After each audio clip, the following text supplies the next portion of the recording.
You know that whisper that starts when everything looks successful on the outside, but something in you is quietly craving a change? I've seen this moment mark the beginning of the most powerful pivots for founders who've outgrown the grind.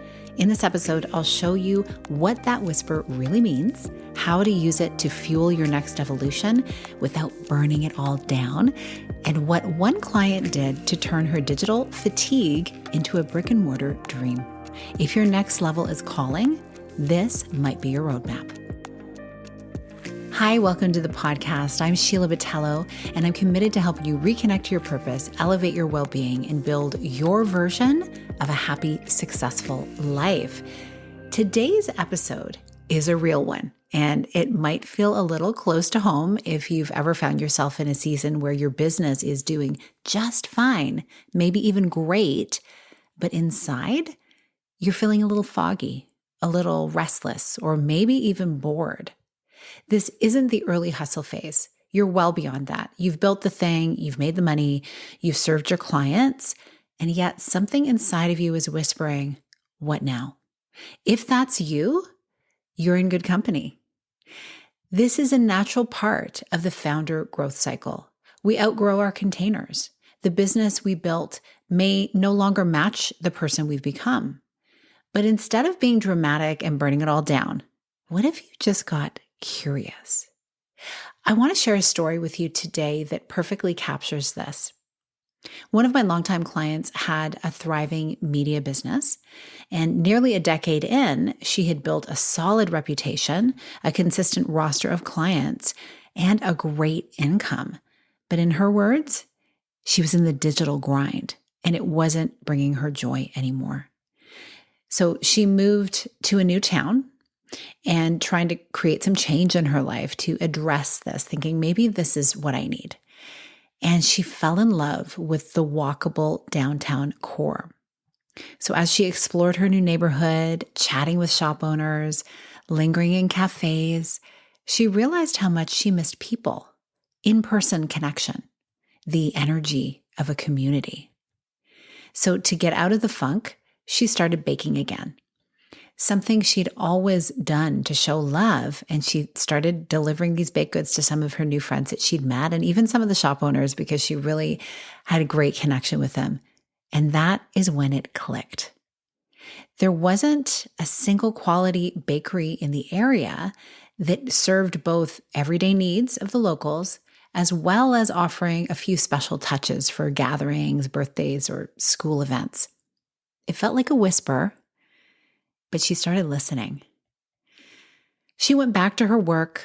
She started just serving her clients with a renewed kind of energy, thinking, okay, this is really all I needed was this connection piece. And it reinvigorated her business in a way that she never really anticipated. And then she felt it again, that flat feeling. And she started having that whisper start to become more of a conversation in her mind of something more that was waiting for her. So she took this idea that she had with her baking and she started small. She got curious. She talked to people, found out what their true desires were and how perhaps this baking could actually serve more people. And she remembered that she had a contact from an old networking group who had always wanted to buy into a media wing for their business consulting firm.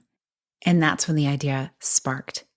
Her business had grown by the invigoration that she had experienced in this move and having new connections. And so it was even more solid. She had new clients who had come in to work with her team. And she realized this could be a golden opportunity for her. A few conversations later, she sold her company. And she took that money, signed a lease in a beautiful corner space, and started her bakery, bringing joy, nourishment, and beautiful connection to a whole new group of people. Now, this is what I want you to take from this. Your next chapter might not come from a whiteboard session or a vision board. It might show up on a walk, in a craving, in the thing that you do when no one is watching. So if your business feels flat and you can't name why, it might be time to stop pushing through and start listening.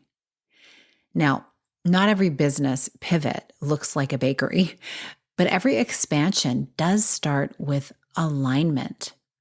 There are all these different things that we can do in order to come up with the idea of what's next. And just like this client of mine, it began with her being reinvigorated outside of her work, and it actually made her feel really good in her business again. And that could have been all she needed. It just so happened she had another dream that was waiting in the wings for her. And it was time. She knew by tuning into her intuition and really being clear that she could trust herself because she had built that self-trust muscle over the years in so many other ways. She could trust herself to make this decision too. And it has gone on to serve her really, really well. So let's name it. There are so many different scenarios you might find yourself in right now, especially if you're a seasoned founder in the middle of a mid-year identity shift.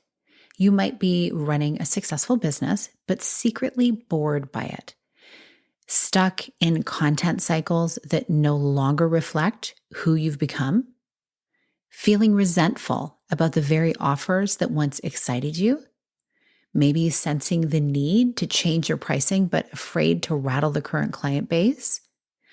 Maybe you're tired of performing a version of leadership that doesn't feel fully you anymore.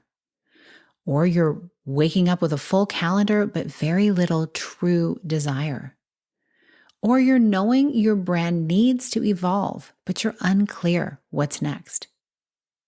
Or perhaps you're fantasizing about walking away from it all altogether, but you don't actually want to burn it down. If any of that resonates, take a breath with me right here. What you're feeling, it's not wrong. It's a signal.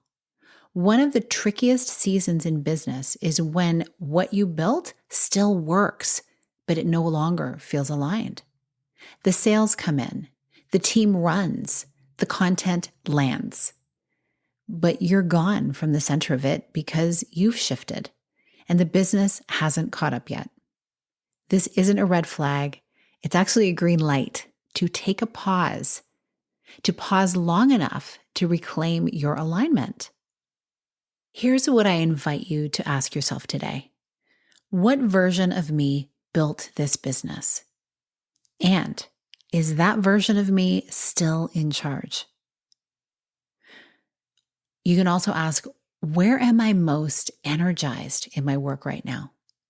Is it creation, connection, leadership, innovation, or something else entirely?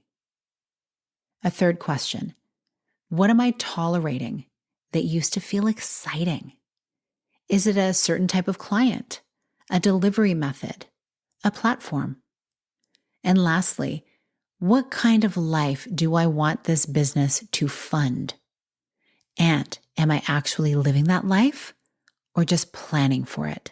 You can jot these down and voice note your answers. But here is the deeper invitation.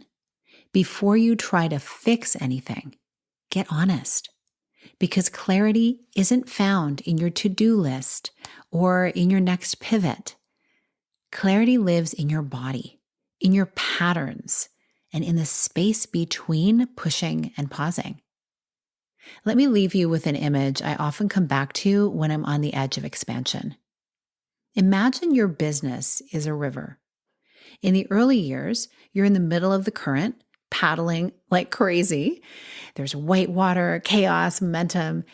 Everything is really urgent. And honestly, that energy is part of what built the momentum, and it's thrilling. But as you grow, and as your business matures, the wisdom comes from moving to the riverbank for a while. You still see the current, you still feel the pull, but you don't have to be in the rapids to direct the flow. On the riverbank, you observe with perspective. You choose your next move from a grounded place. It's in that stillness that alignment becomes possible. You see, not every pivot requires drama. which is so countercultural because I think many of us look back at our lives when big changes have happened, and often there has been lots of drama. And we feel like we can't really make a move unless there's something pushing us out the door. But not every expansion starts with a new logo or a new niche either. Sometimes that expansion, it's about getting quiet enough to hear yourself again. If this episode spoke to you, I invite you to head over to the show notes because I've linked a few ways I can support you depending on where you are in your journey. If you're craving structure and a seasonally aligned rhythm in your business, you'll find details there. If you want to stay plugged into monthly support and tools to keep growing without burning out, you'll find details there also. And if you are feeling that urge for a more intimate, personalized expansion with close proximity to me, there's ways for you to reach out to me there as well. Whichever path you choose, just know this. You're not too much for wanting more, and you're not too late to align again. I'm walking this with you. These are conversations I have with myself regularly, and I will continue having them as long as I live because we're humans and we grow and we shift and we change. And I don't know about you, I wouldn't have it any other way. You're allowed to do less, you're allowed to feel more, and you're allowed to win your way. Thanks so much for listening. I hope you have a beautiful rest of your week, and I'll see you on another episode. Big blessings.